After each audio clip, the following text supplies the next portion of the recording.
antes que nada que el paper me resultó sumamente interesante, ahora voy a decir por qué, he tratado de adentrarme en la lógica del paper, o sea que voy a hacer algunos comentarios un poco atrevidos, pero que tienen que ver con el paper en sí, y después voy a hacer algunos comentarios desde el campo que conozco mejor, que es el de la educación. Pero estos desencuentros están marcados obviamente, en primer lugar, a veces por un tema, yo diría, hasta de lenguaje. Cuando yo leí, lo leí varias veces, el paper de Claudio, me vino al principio como una especie de escozor y de alergia, porque claro, la economía tiende a asimilar muchas veces al hombre a un capital, y esto evidentemente para los que venimos de la educación presenta problemas, porque vemos a los niños, a los adolescentes, a los adultos con un carácter no comercial en cuanto a las actividades de formación. Esto es de que la actividad educativa para nosotros no es vista bajo una dimensión comercial. Invertir en la fabricación de máquinas o invertir en instrumentos financieros no es lo mismo que invertir en la formación de las personas. Aunque ambas inversiones, y en eso el paper de Claudio me hizo reflexionar, obviamente generan retornos futuros, pero no es lo mismo.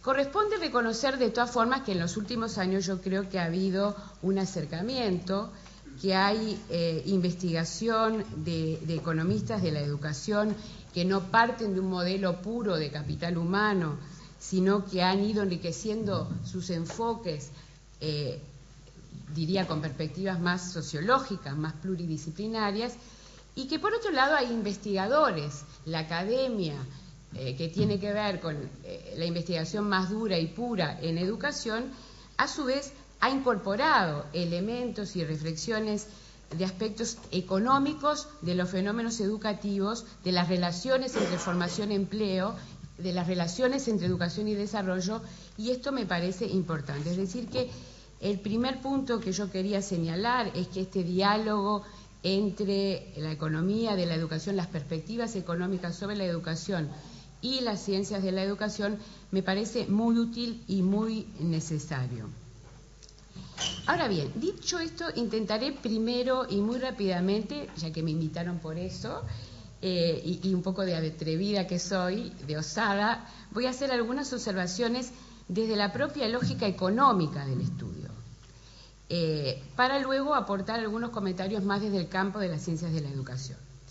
Mis primeros comentarios entonces desde la lógica más económica del estudio y desde las políticas educativas tienen que ver con el aporte, y Claudio lo mencionó, respecto, y lo voy a decir de forma en grandes pinceladas, a saber cuánto gana un universitario en relación a un universitario, cuál es el valor adicional que genera en salario el estudiar más. Esto me parece que es un insumo relevante, evidentemente porque para nosotros, los educadores, la pregunta es básica: ¿cuáles son los incentivos para educarse? En definitiva, es esa la pregunta que nos tenemos que hacer. Estos incentivos tienen que ver solamente con salarios, tienen que ver solamente con empleabilidad, y acá yo creo que hay que complejizar la temática.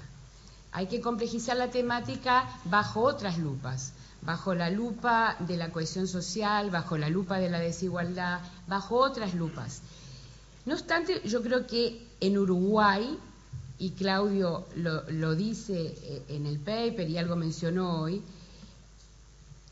hay otra reflexión que se impone, y es que el mercado de trabajo es un mercado regulado, es un mercado donde hay muchísimo empleo público, y donde él dice el salario de los no calificados es relativamente alto. La conclusión del trabajo, si uno a la primera lectura, yo luego hice una segunda y una tercera y fui enriqueciendo mi perspectiva, pero la conclusión a la que uno llega en una primera lectura es muy dura. No rinde estudiar en el Uruguay. Entonces, es aquí donde evidentemente uno tiene que incursionar en el campo de las políticas y en el campo de las estrategias y soluciones.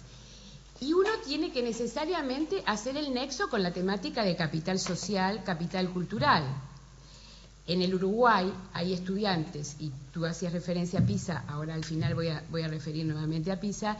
En el Uruguay hay muchos que vienen con un capital social y cultural considerable y otros que llegan con muy poco o casi nada. Y esto amerita respuestas diferenciadas, y esto amerita estrategias diferenciadas. Ahora bien, si nosotros pensamos, y siguiendo en esta lógica de tu paper, en que la educación y yo creo que la educación es un bien social y es un bien que tiene que ver con la construcción de la ciudadanía, esta educación como bien social y como construcción de ciudadanía implica un umbral mínimo, implica algo así como lo que Tedesco, que fue ministro de Educación en Argentina, muchos de ustedes conocerán, ha denominado, ha sido muy controversial el término, pero en fin, lo ha denominado umbral de educabilidad. Hay un umbral mínimo que es básico para la dimensión económica y para la dimensión de ciudadanía.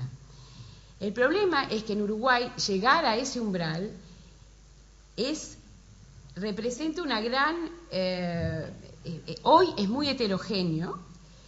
En lugar de donde se viene el capital social, el nivel educativo de las madres, lo mismo nos está pasando con los docentes. Comentábamos recién con Claudio y con Pablo, recientes estudios que se han hecho sobre docentes en el Uruguay que muestran que los docentes que han ingresado en los últimos 10 años ingresan con mucho menos capital cultural que quienes ingresaron décadas atrás. Y ahí, obviamente, tenemos un problema, porque al IPA, a los centros regionales de profesores, están llegando hoy jóvenes con mucho menos capital cultural, con mucho menos capital social que los de décadas atrás. La profesión ha perdido capacidad de atracción y esto indudablemente tiene un impacto muy grande en términos de la calidad de la educación. Claudio, en sus reflexiones finales, dice que habla de la necesidad de seguir investigando, de que estamos como armando un puzzle, y me pareció muy interesante la imagen, y yo creo que este puzzle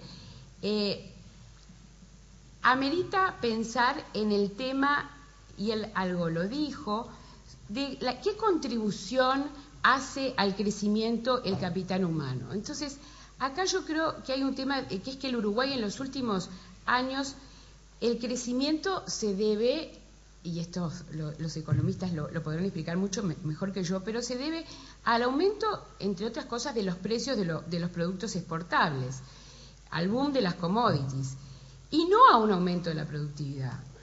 Entonces, en alguna medida estoy también buscando que ustedes entiendan de que no se puede culpabilizar hoy a la educación de todos los males de la sociedad.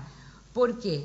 Porque cuando nosotros nos adentramos o salimos de la economía dura y pura a la economía del desarrollo, vemos que hoy, y esto es un poco atrevido de mi parte, pero que el Uruguay tiene algo que en la bibliografía se conoce como la enfermedad holandesa, que es un síndrome que afecta a países en circunstancias similares a las nuestras. Es decir, hay un vaciamiento de capital humano, entonces los países dependen en gran medida de la exportación de las commodities, producto de abundancia de recursos naturales, factor tierra en el Uruguay.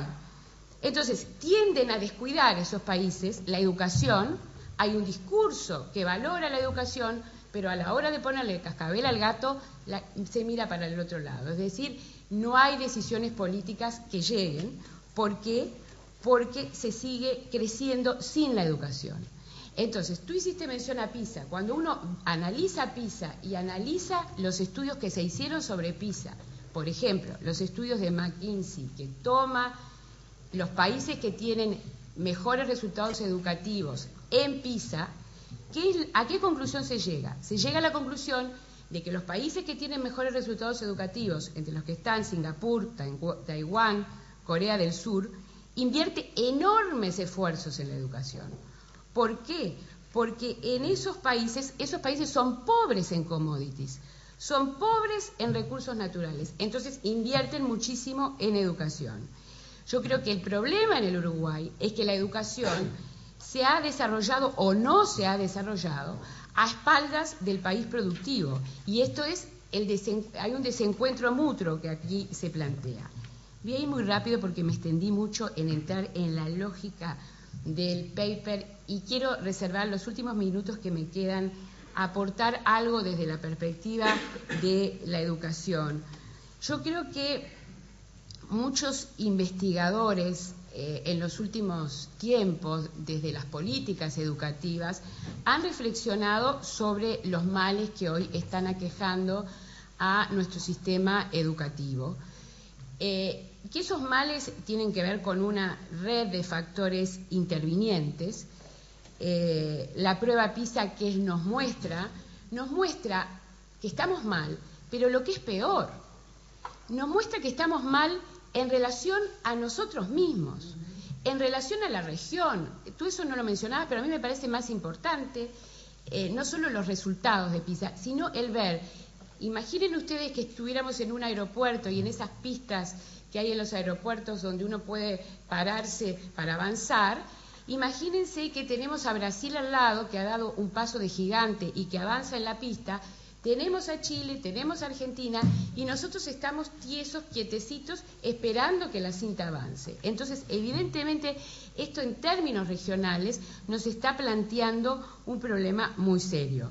Un problema muy serio que tiene que ver con varios temas, que ahora no me da el tiempo de analizar, pero que estamos viviendo una tensión entre dos agendas. Entre una agenda del siglo XX, todo lo que quedó por hacer en el siglo XX, en términos de acceso a la educación, cobertura de educación media, calidad educativa, profesión docente, etcétera, etcétera, y una agenda del siglo XXI que es extremadamente acuciante y que nos plantea educar en una sociedad de la información y del conocimiento, y que nos plantea tener docentes con capital cultural, atraer a los mejores, cosa que no estamos haciendo. ¿Por qué? Porque en el Uruguay se ha perdido la valoración social hacia la docencia. Si yo hiciera una encuesta acá, entre ustedes, y les dijera, con la mano en el corazón, si tienen un hijo, un sobrino, el hijo de un amigo, que les dice, quiero ser maestro, ¿qué le responderían? Le responderían, mejor, pensa en otras opciones, hay otras posibilidades en el mercado de trabajo. ¿Eso qué significa? Que por un lado hay un discurso que dice que la educación es un valor importante para el desarrollo económico y social del país, pero por otro lado tenemos un país que no confía en sus docentes ni los está valorando socialmente. Entonces, acá tenemos un problema muy serio. Y para terminar, porque ya me debe quedar 0 minutos, agradezco nuevamente esta posibilidad. Creo que los aportes de Claudio interpelan a muchos de los que estamos investigando, analizando en el mundo de la educación. Espero que tengamos otras posibilidades de diálogo. Yo estoy participando actualmente en una investigación sobre gobernanza del sistema educativo. Comparamos Chile y Uruguay. Entre las dimensiones que tomamos descentralización, y permitime decirte que ahí no encontramos evidencia. No encontramos evidencia entre nivel de descentralización y resultados educativos. Sí encontramos evidencia y correlación entre incentivos a docentes y resultados educativos. Sí encontramos evidencia entre valoración social, docencia y resultados educativos, pero bueno, este será el debate para otro evento. Termino diciendo que a mí me parece que este es un tema clave. Agradezco esta oportunidad, insto a que ustedes sigan organizando este tipo de eventos, porque me parece que parte del tema pasa por entender que la educación es demasiado importante para dejarla en manos de la ANEP, del Ministerio de Educación, de los educadores. La educación es compromiso de todos y amerita desde hoy, desde ya, porque mañana es muy tarde, estrategias. El problema para mí no es técnico, hay un problema político, hay un problema de otro tipo y bueno, tenemos que desde ya empezar a ver rápidamente las pistas de solución, porque de lo contrario, en esa pista que yo les decía en los aeropuertos, no solamente nos vamos a quedar paraditos, sino que ni siquiera vamos a poder entrar. Muchas gracias.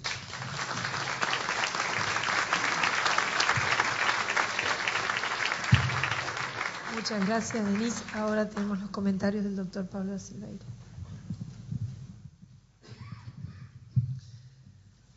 días y gracias a la Cámara y a ACDE por esta invitación. Yo estoy en una situación similar a la de Denise. No soy un especialista en economía. Me gusta mucho leer sobre economía, pero no soy un especialista en la materia y, por lo tanto, mi lectura de este paper no es la de un colega de Claudio, sino la de alguien que lo lee desde otro lugar.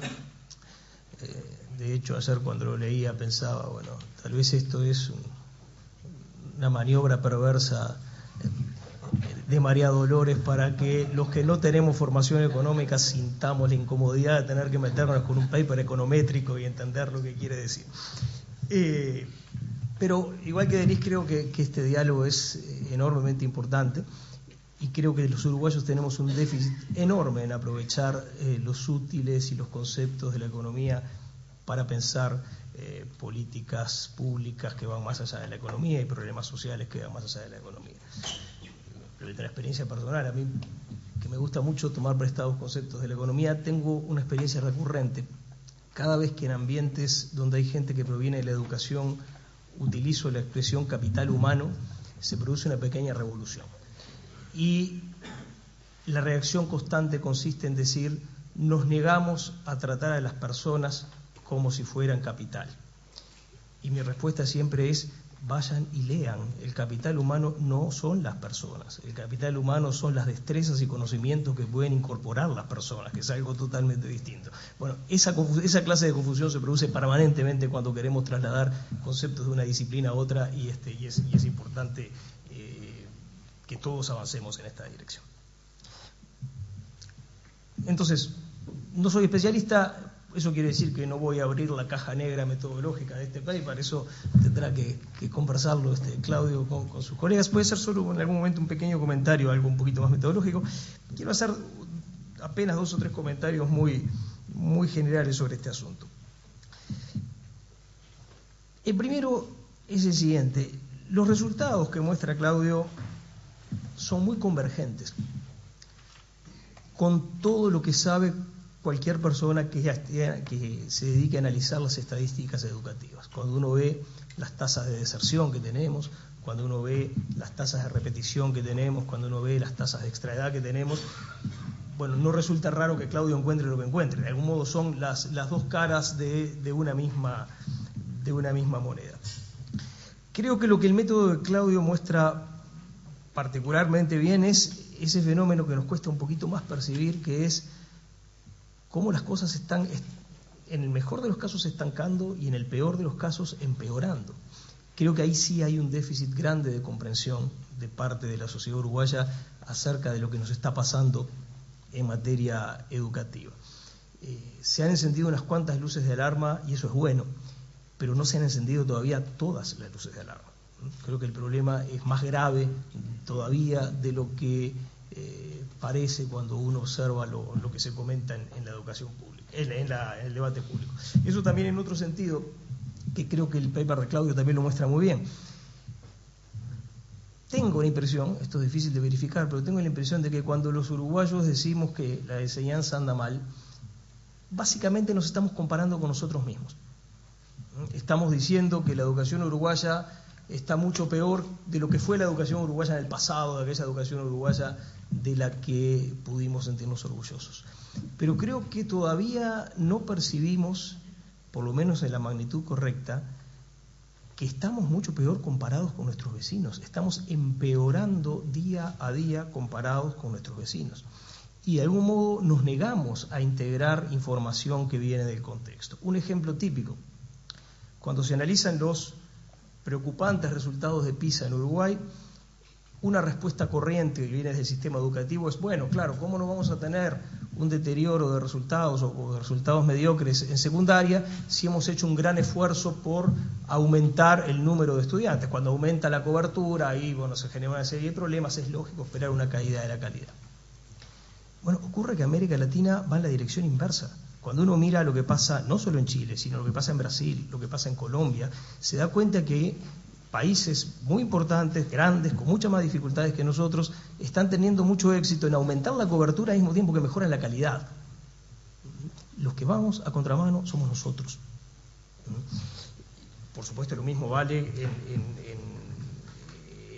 en lo que tiene que ver con los años promedio de educación que muestra el estudio de Claudio. Los que vamos a contramano somos nosotros.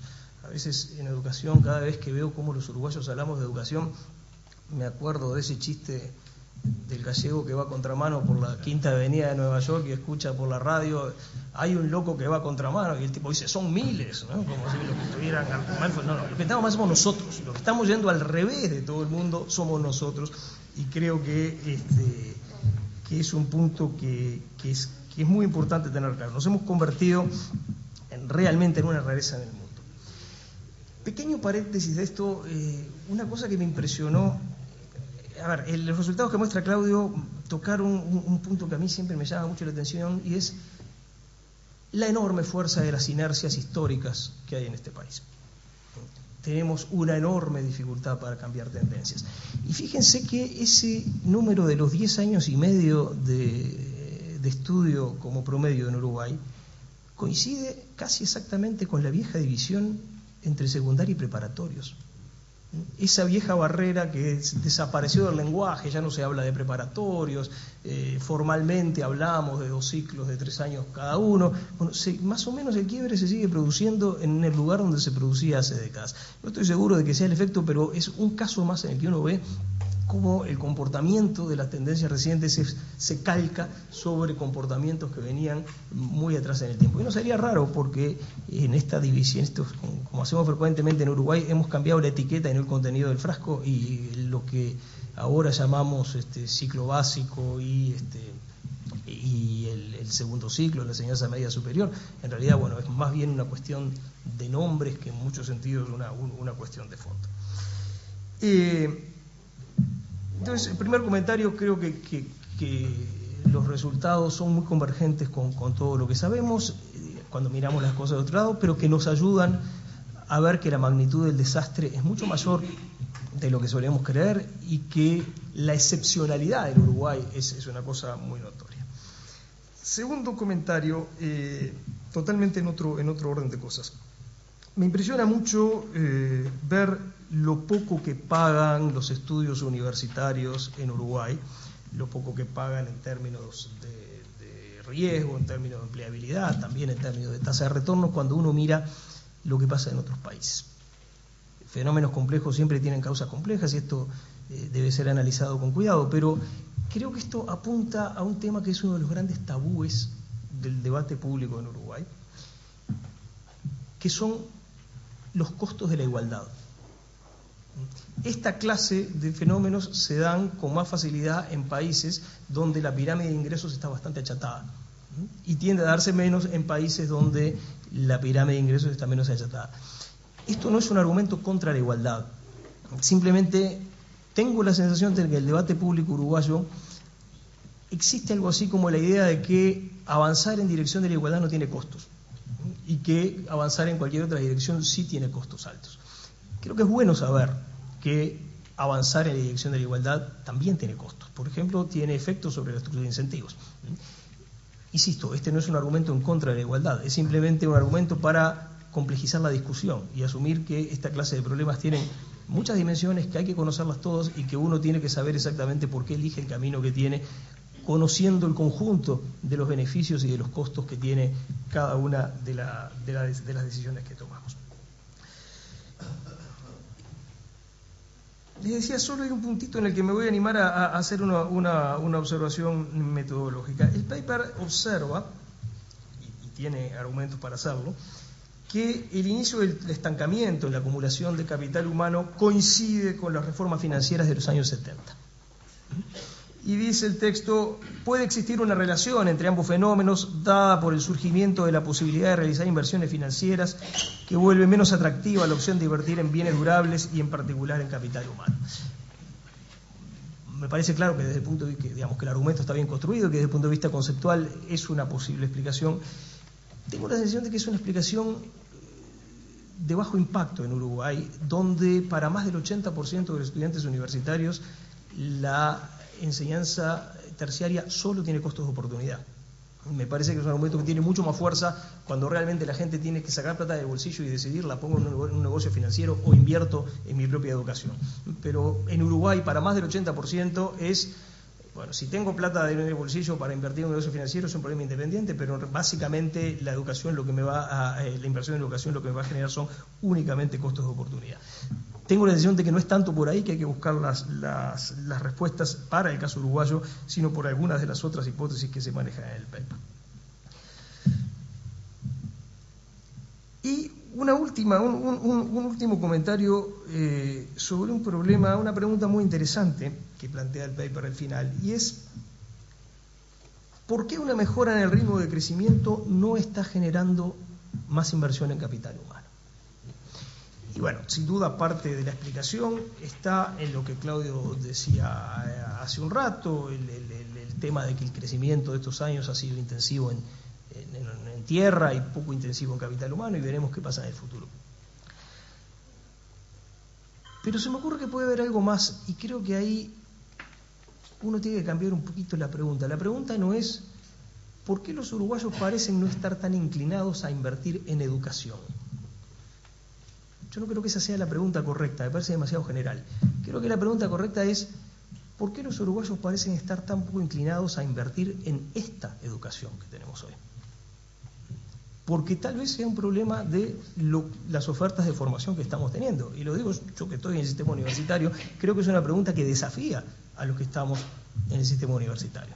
Tal vez parte de la explicación esté en que la enseñanza superior uruguaya no esté haciendo las propuestas de formación que serían capaces, sí, de interesar a una mayor proporción de los miembros de las nuevas generaciones y de incentivarlos a asumir más riesgos, a realmente invertir en ese camino, y porque les estemos ofreciendo expectativas de retornos más razonables que los que registra el estudio de Claudio.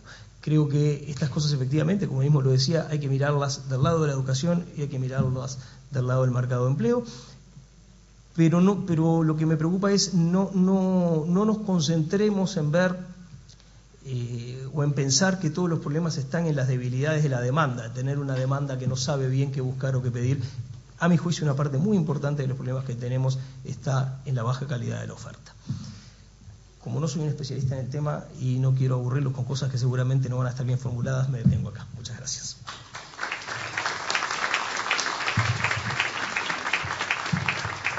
Bueno, se abre un espacio de preguntas. Si tienen preguntas, se las entregan a las señoras que están en las filas. Yo voy a hacer como hace el embajador Lacarte, que dice que el que modera tiene el privilegio de la primera pregunta. Y hay una cosa que uno le queda picando, ¿no? Esta relación entre el mundo de la educación y el mercado de trabajo. Cuando uno mira cómo está Uruguay en el ranking en flexibilidad laboral, fijación de los salarios relacionados con productividad, de 142 países que son los relevados, Uruguay está en los penúltimos o últimos puestos del mundo. Entonces, vaya si tendrá relación una cosa con la otra. No les voy a pedir que sean más que una pregunta, es una reflexión, porque nos saldríamos bastante del tema, porque tendríamos que hablar de consejos de salarios, de fijación administrativa de precios, etcétera, etcétera. Pero creo que hay que estudiar. También es cierto que, como decía Claudio, es un fenómeno que hace mucho tiempo que se viene dando, y el fenómeno de los consejos de salario se dio en los años 80 y ahora, pero creo que es un deber que tenemos, simplemente. Sí, claro. Sí, porque tiene que ver con una cosa que decía Pablo, que creo que vale la pena de alguna manera poner énfasis. Estamos hablando de básicamente dos lados del mercado, ¿no? Estamos hablando de la oferta por un lado y de otro lado de la demanda. Evidentemente que hay un problema de baja calidad que lleva a bajos sueldos, digamos, y hay otro problema que tiene que ver con lo planos que es la secuencia de sueldos que recibe, que lleva a que no haya no haya incentivos para hacer la inversión. Las dos cosas juegan, ¿no? O sea, el mercado de trabajo es consecuencia del sistema educativo y el sistema educativo es consecuencia del mercado de trabajo. es exactamente desentrañar esta relación, un poco a lo que nos está invitando María Dolores, que es una tarea que